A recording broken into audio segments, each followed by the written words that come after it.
Everyone, thanks for being with us. I'm Catherine Braccio. We're learning new details about that breaking news we've been following all morning in Appleton. A person police shot this morning has died. In a First Alert update, Samantha Cavalli joins us live outside the Maritime Tavern on West Wisconsin Avenue after the Department of Justice Divisional of Criminal Investigation told us more about what happened.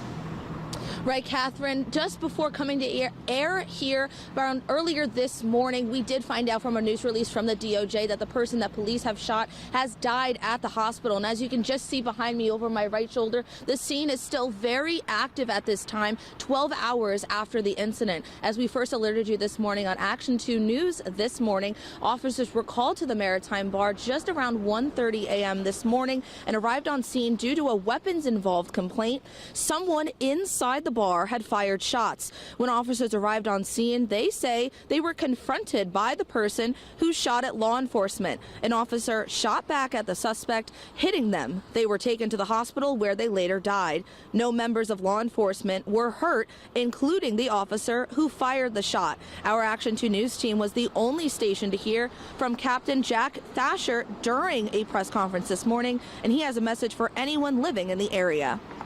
Yeah, at this time, this is an isolated incident, and that's why Department of Criminal Investigations is in here to investigate this.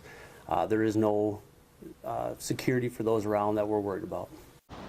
Now, we are still looking to figure out where the shooting actually occurred, the complaint happening inside, but we're working to figure out whether the shots were fired by the officer inside or outside of the bar.